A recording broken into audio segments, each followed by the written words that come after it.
जब हिंदुस्तान, पाकिस्तान, अफगानिस्तान से लेकर बांग्लादेश के समुद्र तक और उत्तर से लेकर दक्षिण भारत तक पूरा हिंदुस्तान जिस औरंगजेब की हैवानियत से खौफ खाता था, वही औरंगजेब अफजल खान के डर से अपनी जान बचाकर भागा था। और उसी अफजल खान को छत्रपति शिवाजी महाराज ने 2 मिनट में ठोका था।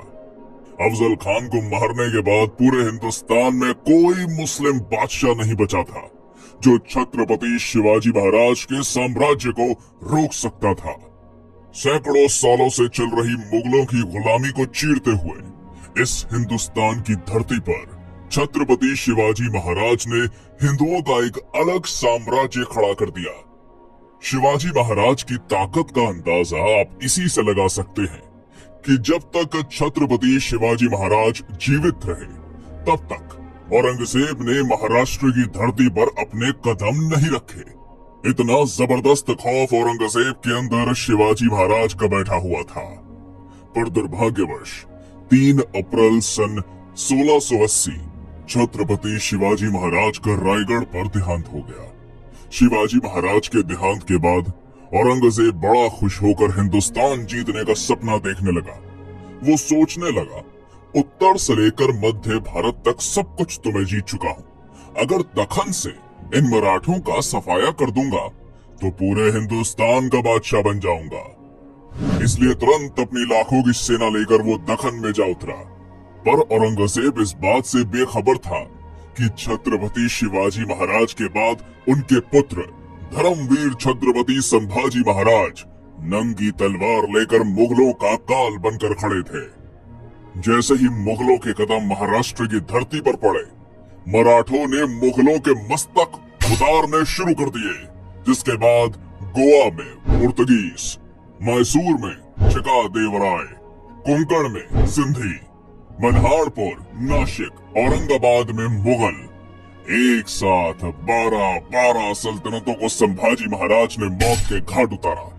संभाजी महाराज के इन भयानक हमलों से औरंगजेब बौखला उठा। कहीं ये मराठे हर हर महादेव की ललकारे देकर दिल्ली पर ना टूट पड़े, ये सोचकर उसका दखन में सांस लेना तक मुश्किल हो गया। औरंगजेब छत्रपति संभाजी महाराज से इतना ज्यादा डर चुका था कि वो एक भी युद्ध में उनके सामने नहीं आया। पर अपने ही लोगों की गद्दारी के कारण छत्रपति संभाजी महाराज जैसे महान पराक्रमी योद्धा को मुगलों के हाथों कैद होना पड़ा। और 11 मार्च सन 1689 को औरंगजेब ने बड़ी दर्दनाक यातनाएं देकर छत्रपति संभाजी महाराज की हत्या कर दी। संभाजी महाराज के देहांत के बाद औरंगजेब को लगा, अब मराठा साम्राज्य पूरी तरह से खत्म, अब जल्द ही दखन को जीतकर दिल्ली वापस चला जाऊंगा। तो दूसरी तरफ छत्रपति संभाजी महाराज की मृत्यु से हर मराठा के अंदर हिंदवी स्वराज की आग लग चुकी थी। जल्द ही इस आग से मराठे औरंगजेब की महाराष्ट्र में कब्र खोदने वाले थे। और अगस्त सन 1689 को अपने राजा की मौत का बदला लेने के लिए सह्याद्री के वीर मराठों ने औरंगजेब को महाराष्ट्र के तुलापुर नाम की जगह पर घेर लिया। और हर हर महादेव की गूंज के साथ संताजी घोर पड़े और गिने चुने चंद मराठा सैनिकों ने औरंगजेब की लाखों की सेना पर चढ़ाई की। वीर मराठा योद्धा संताजी घोर पड़े ने अपनी खूनी तलवार से मुगल सैनिकों की मुंड के मुंड काट दी। मुगल छावनी में घुसकर मराठों ने ऐसा मौत का तांडव मचाया कि हजारों मुगल सैनिकों को काटकर मौत के घाट उतार दिया। मराठों के हाथों हो रही मुगलों की ऐसी भयानक मौत देखकर औरंगजेब का दिमाग ही रास्ते से फिर गया और जान बचाने के लिए वो कायर औरंगजेब उसी क्षण युद्ध छोड़कर भाग गया। औरंगजेब का नसीब अच्छा था कि वो भागने में सफल रहा, नहीं तो मराठे उसे वही काटकर जिंदा जमीन में दफना देते। इस युद्ध में भले ही औरंगजेब की जान बच गई, पर पूरे हिंदुस्तान में उसकी इज्जत लुट गई। मराठे यही नहीं रुके, उन्होंने मुगल छावनी के ऊपर के 2 सोने के कलश काटकर पूरी मुगल छावनी को तबाह कर दिया। जिस औरंगजेब की क्रूरता और कट्टरता के कारण पूरे हिंदुस्तान के राजे महाराजे थर थर कांपने लगते थे, उसी औरंगजेब को मराठों की खौफनाक सेना ने दौड़ा दौड़ा के मारा। तुलापुर में हुई शर्मनाक हार से औरंगजेब पूरी तरह टूट चुका था। इसलिए मराठों से बदला लेने के लिए उसने दक्षिण भारत के सबसे ताकतवर सरदार कासिम खान को आदेश जारी किया। अब कासिम खान ने संताजी घोरपड़े को पकड़ने के लिए कर्नाटक के तलाकू गांव में एक मजबूत घेरा बनाकर मराठों का रास्ता रोक लिया। पर मराठे भी कहां रुकने वाले थे। मराठों ने कासिम खान के इस घेरे को तोड़कर और मुगलों की छाती को चीरकर कर्नाटक के तलाकू गांव में जबरदस्त मारकाट मचा दी। मराठों के अग्नि बाण मुगलों की छाती को चीरते हुए आर पार निकल रहे थे। मुगलों की मौत का यह खूनी मंजर देखकर कासिम खान की धड़कनें तेज हो गई और मराठों के डर से मुगल सेना को लेकर वो दोड्डेरी के किले में जाकर छुप गया। मराठों के पराक्रमी योद्धाओं ने दोड्डेरी के किले को चारों तरफ से घेर लिया। अब मराठा सरसेनापति संताजी घोरपड़े ने अपनी चाल चली और किले के दरवाजे को बाहर से बंद करके हजारों मुगल सैनिकों को कैद करके मार डाला। जो भी मुगल सिपाही किले से बाहर आने की कोशिश करते, मराठे बंदूक की गोलियां चलाकर उन्हें मार डालते। एक तरीके से देखा जाए तो मराठे उन्हें तड़पा तड़पा के मार रहे थे। किले के अंदर खाने के लिए कुछ भी न होने के कारण घोड़े, हाथी, कुत्ते जैसे जानवर मुगलों ने मारकर खाए। और यहाँ पर ध्यान देने वाली बात यह है कि जिस कासिम खान को औरंगजेब ने मराठों को मारने के लिए भेजा था, उसी कासिम ने मराठों के डर से किले के अंदर फांसी लगाकर खुदकुशी कर ली। पूरे हिंदुस्तान के इतिहास में मुगलों का ऐसा हाल कभी किसी ने नहीं किया जितना मराठों ने मुगलों का दोड्डेरी के किले में किया। अली मर्दान खान, रुस्तम खान, खुदाबंद खान, हसन अली खान जैसे अनेक ताकतवर योद्धा दिन रात एक करके मराठों का पीछा करते, पर मराठों ने औरंगजेब को नहीं छोड़ा तो भला ये मुगल सरदार मराठों का क्या उखाड़ लेते। उत्तर में उज्जैन से लेकर दक्षिण भारत में मछलीपट्टनम तक मराठों ने मुगल सेना को काट काट कर ऐसा कत्लेआम मचाया कि दक्खन से मुगल सल्तनत का सफाया कर दिया। इधर औरंगजेब विशालगढ़ को घेरा बनाकर बैठा था, तो उधर मराठों ने बुरहानपुर में घुसकर पूरे शहर को तबाह कर दिया। बुरहानपुर के सूबेदार बैदर बख्त और अली मर्दान खान को पकड़कर मराठों ने उनके शरीर के कपड़े छोड़कर सब कुछ लूट लिया। कहा, रोको इन काफिर मराठों को। उठते बैठते जागते सोते सब तरफ मराठे ही मराठे नजर आते।